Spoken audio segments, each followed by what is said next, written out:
So you want to learn about the current state of the San Diego real estate market? No one better to talk to than my man, Jack Rowell's here. What's going on, brother? How are you, Derrick? Great to see you. Great to see you, man. So you've been doing this for a while, right? A little bit, yes. Little bit of time in the real estate market. Yep. Here in San Diego. I just want to get your feel for what's going on, Jack, because you've been through cycles, you know what's going on. What are your thoughts right now on what's happening with buyers, what's happening with sellers? A lot of shock, and a lot of people have to catch up to what's going on. A lot of sellers are still thinking they're completely in the driver's seat, and they still are, because they have the actual product. You know, it's like a crack dealer is more in charge than the crackhead. You know, but the crack references didn't take very long.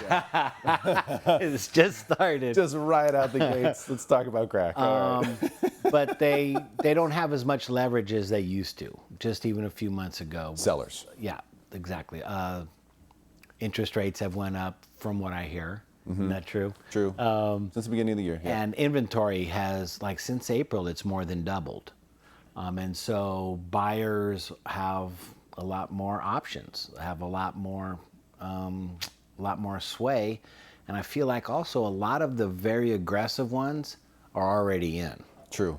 And so a lot of the people that didn't want to play those games of bidding up and getting in bidding wars and that, whatnot, now they're the people buying. Right. And so they're coming in, and there's actual negotiations that have to happen now. Yeah, they have demands. They have demands. Well, now, so you said 900. How come you don't want to take 900?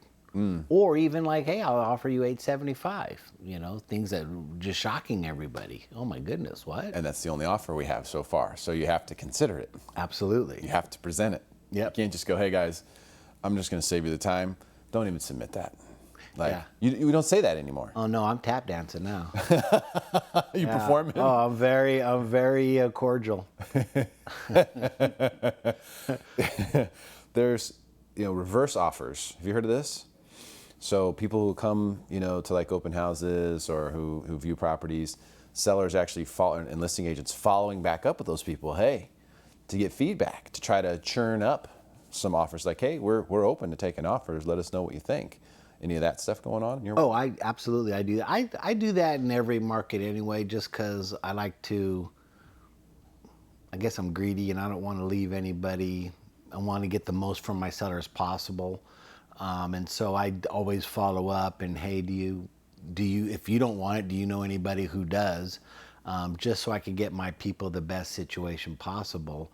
But I'm doing it more often now. More often now. I have more time to do that now. So you would still say it's a seller's market, though? A shade, yes. It's but just barely. Pretty, yeah. It's a lot more even than it's been. Now, sellers a lot of times it takes them longer to catch up than buyers, because of the way they make their decision, right? Like they start thinking about selling a few months before they actually do it. So they probably have you sit down with them, go through the comps, go through the strategy, and then 3 months later they are assuming that that's the strategy they're going to, unveil or roll out. And things have changed. Is that kind of the reason why it takes sellers a little bit longer to catch up to the market? That, and also when you read the news as opposed to you talk to a professional, the news isn't really news. It's old. They're going off of what market things they've seen and what they're regurgitating or what they're taking in. It's not like me. I'm on the front lines, and so I'm seeing it firsthand. And so the news is catching stuff later, and so they're reading the news and they're not caught up yet. Yeah, and the news is usually reporting data that's last month or last quarter or something like that. Exactly. So it's a little behind. It's a little bit behind. Gotcha. Yeah. So said better. Yeah. So they're a little behind, but catching up. It seems like reality has set in. I've noticed and been told a lot of things by people who call expireds that. It seems like there are a lot of people who are just sticking their toe in, like a lot of sellers who are like, oh, okay, well, if we can get that price that they got, then we'll sell it. But if not, we're just going to take it off and we'll just stay. Yeah, and you'll see that there's a lot of expireds, and I call them sometimes also, and they're like, no, we were putting our toe in the water, and the temperature wasn't right. Yeah, wasn't what we thought. We said, hey, if we can get this. I know my insurance agent, he told me that a real estate agent knocked on his door one time and he said, listen, when it's worth this much, let me know and I'll sell it. And about 6 months later, she came back, knocked on his door and said, hey, I can get you that price. And he said, you're crazy. There's no way you can get it. But if you can, I'll sell it. And she got it. He sold his house. Awesome. And I thought that was wild, but that's, so mentality of a seller, right? I think it's worth this much. It's a good deal for me to sell it if I can sell it for this much. And there's a lot of people who think that way. And there's a lot of people who, are sellers that are looking at, well, where am I going? Like if I'm leaving the state, leaving the area, obviously I'm selling, right? I'm probably not going to rent, from a distance or, rent it out from a distance. Some will, but very few. Most will just say, okay, I'm selling this market. It is what it is.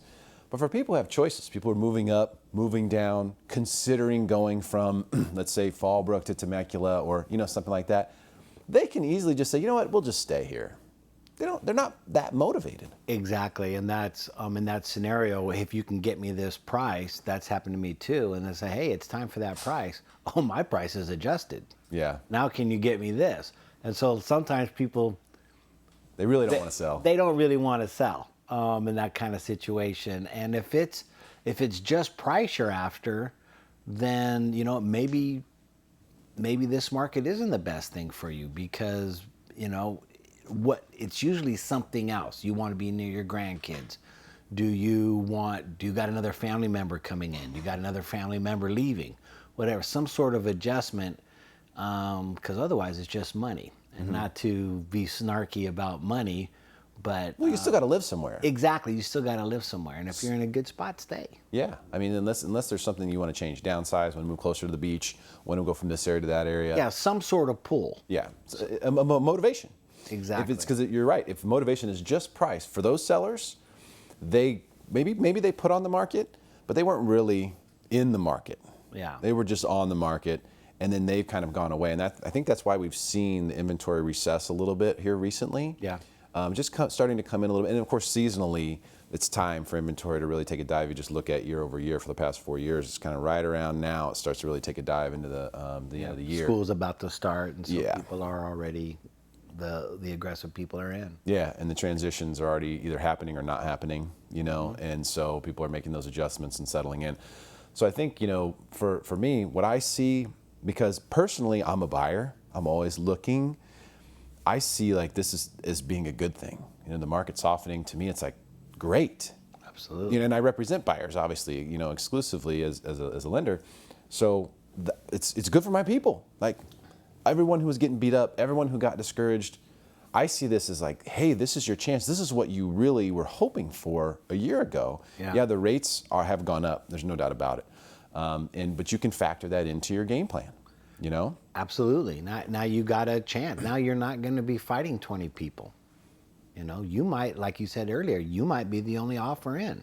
And that's happened a lot of times. Absolutely. Now you can ask them to buy down your point. You can ask them to contribute to your closing costs, whatever. I just negotiated for the wife and I, and we got everything we asked for. You just bought? Yeah, we bought over in Alpine. Nice. And we got everything we absolutely wanted. And at the very end, I asked for a little bit more, even though it was ridiculous. And the guy gave it to me. And so it was ridiculous. It was. I was asking for things, and I hope he doesn't see this, but it was like the best inspection I've ever been through that wasn't a brand new house. Okay. The inspector would say, see that roof? And I was like, yeah. Thinking I have some leverage, and goes, that's the best roof you can get. I was like, oh. See that pool equipment? Yeah.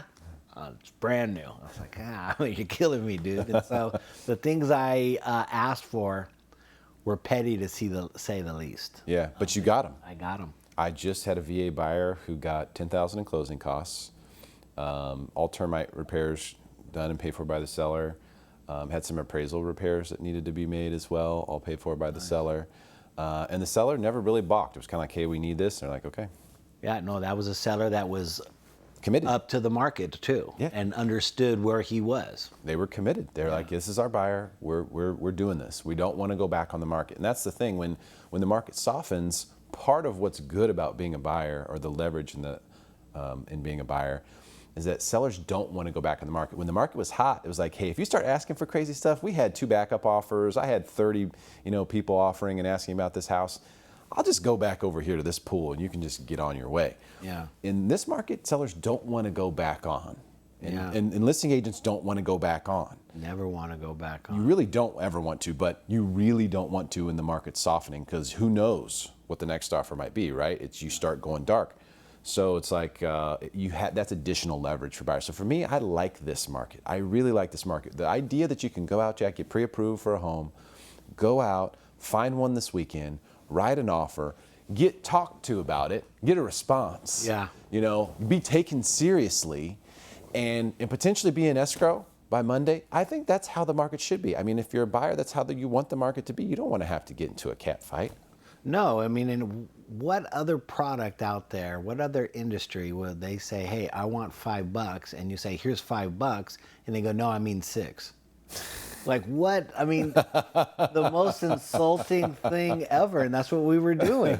That's what we were doing. No, how about 6? How about 7? That was yesterday. That was 5 minutes ago, and it's like 6 1/4, now 6.50, yeah, 6.75. Exactly.